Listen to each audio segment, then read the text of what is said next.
Hi, and welcome back to Network Security Lab Series, Lab 5 Configuring Access Control Lists on Linux-based firewalls walkthrough. We're going to go ahead and continue with Lesson 1, Setting up the Sniffer. In this section, we will recognize the Backtrack 5R3 internal machine will communicate with the Windows 2008 Sniffer machine running Linux. The Sniffer will be reconfigured into a Linux-based firewall. In order to set up this network, we will set the IP addresses for both the Sniffer's machines, Linux OS, interfaces, as well as the Backtrack 5R3 internal machine. So first thing you need to do is log on to the Sniffer. Now I had already logged in, but through steps 1 and 2, it'll tell you how to log in. From here on the topology, you can click on the Sniffer icon and it'll take you to the Sniffer Windows box. And from there you can type in the password Sniffer and you should be able to log in. Now, once you're logged in, on step 3, we will click on the Start button, then click on the arrow on the right hand side, and then click Restart. And from here, we're going to select the option Hardware Maintenance Plan under the options, and then hit OK. This will then bring us to the Backtrack 5 screen where we have a set of selections for boot. On step 5, it says select the second choice in the menu and press enter. So I'm going to use the down arrow key on my keyboard and hit the enter key. This will then start the machine to boot the GUI graphical interface. And as soon as this loads up, we should get a prompt to start the virtual machine.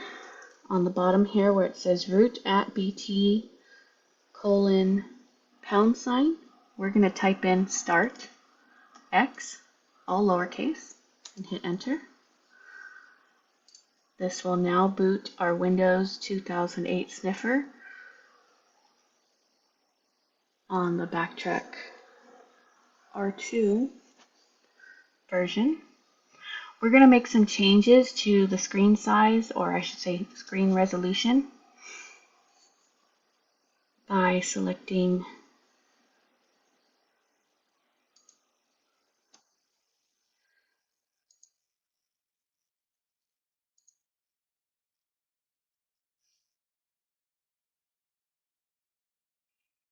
then we're going to go ahead and select the console terminal program here on the bottom left hand corner of the Backtrack 4 GUI.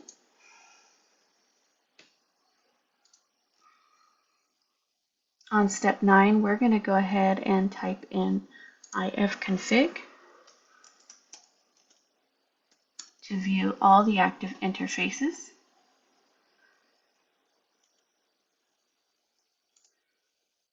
When we hit enter, we can see that we have an address for 127.0.0.1, which is a loopback, and a mask at 255.0.0.0.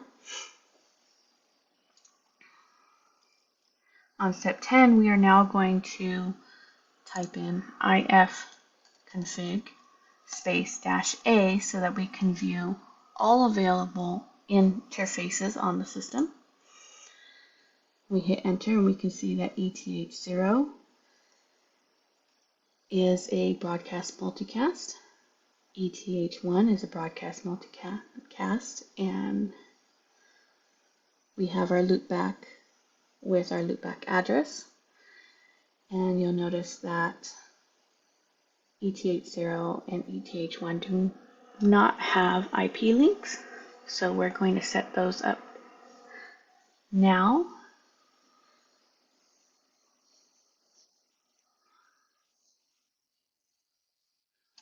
By typing in ifconfig space ETH0 172.16.1.1 space netmask 255.255.255.0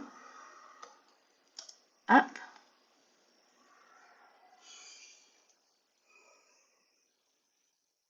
We hit enter.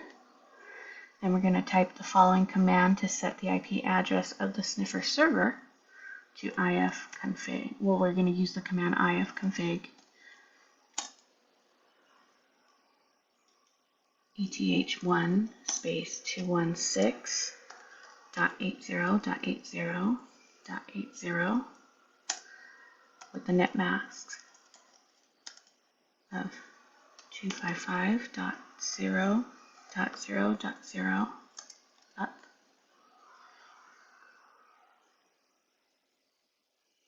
We're going to hit enter. And just to double check, we're going to go ahead and we're going to type in ifconfig space -a to see all available interfaces and make sure our changes are correct. So ETH0 should be 172.16.1.1 with a mask of 255.255.2550. That looks correct. And ETH1 should now have an address of 216.80.80.80 with a net mask of 255.0.0.0. That looks good. Okay. So now at step 13, it says, in order to configure and set up services required, perform the following steps on the Backtrack 5 R3 internal machine. So now we're going to go to the Backtrack 5. I'm going to do it through the topology so that you get familiar where it is. On the diagram, it's up here on the top of the screen, third machine, going towards the right. We're going to click on that. That should open up my BT5 internal. As you can see, I'm already logged in. Steps 13 through 14 will talk you through that process. At step 15, we're going to open the terminal on the Linux system by clicking on the picture to the right of the word system in the taskbar in the top of the screen in Backtrack version 5R3.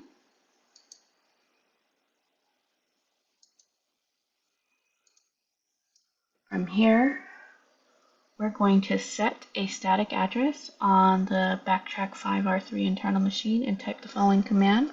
Keep in mind that we're using the ifconfig command because this is a Linux-based OS, ifconfig.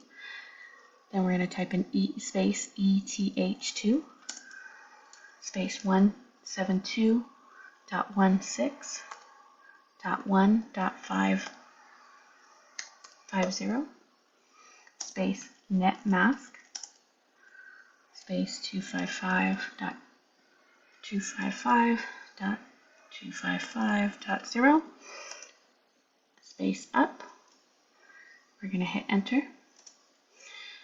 Now step 17, we're going to type the following command to set the gateway of the Backtrack 5 R3 internal machine by typing in the route add command.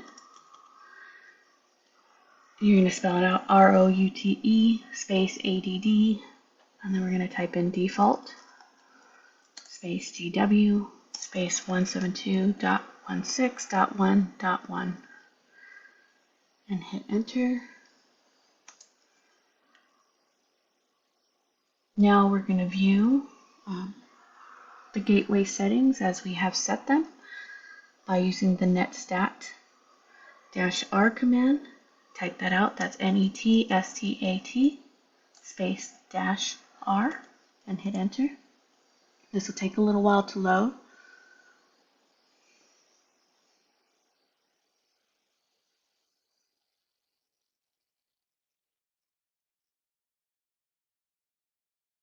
Okay, so as you can see on the first line, it says default. It's 172.16.1.1, which looks correct for interface ETH2. Then we have 172.16.1.0 with a net mask of 255.255.255.0.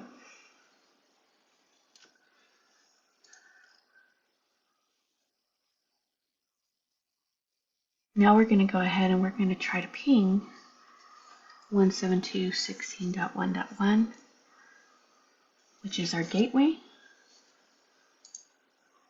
And to do that, we're going to type in the command ping space 172.16.1.1 space -C and the number 4 for the total pings.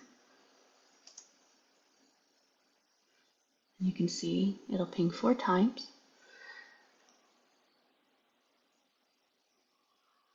Looks like we didn't lose any packets, so it worked just fine. Now we're going to log into Windows 7 external machine and click on the Windows 7. I've already logged into this, so I'm just going to go back to the topology.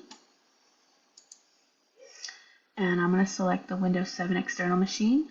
It's on the bottom right hand corner of the topology. Steps 20 and will tell you how to log in, but we're at step 21, where we're going to open up the command prompt by clicking on the CMD shortcut on the desktop. For me, it's on the bottom left-hand corner of the screen. For you, it may be a little different depending on the size of your screen. On step 22, we're going to right-click and change the color of this command prompt. We're going to select the Properties option on the drop-down, then select the Colors tab, and select the color blue, which is second from the left, and hit OK. Now the screen should look blue. On step 24, we're going to go ahead and ping to the external IP address of the sniffer, which we set earlier. And to do that, we're going to type in the command ping space 216.80.80.80, and we're going to hit enter. This should ping about 4 times. And as you can see, we had no failures. So in conclusion, IP addresses can be configured on the Linux operating system using the ifconfig command, and gateways can be configured by using the route add command. The netstat-r command will allow you to view the IP addresses of the router on a Linux box. A router itself will typically not have a gateway on the internal interface. The ping command can be used to test for connectivity between all of the IP addresses, as long as ICMP is not blocked. Now for the discussion questions. Number 1, what could prevent the ping command from working? If the ICMP is blocked, you will not be able to ping it. What command will allow you to set a default gateway in Linux? That command would be the route add command. Number 3, what command will allow you to view all interfaces on a Linux machine? You would have to type in the command ifconfig space -A. And then what switch in Linux will limit the number of pings and prevent continuous ping? Now we didn't do this in this demonstration, but you could type in Control and C on your keyboard and that should stop the ping process. Please come back to our next video where we will go over lesson 2 about enabling services and configuring firewall rules. Thanks for joining.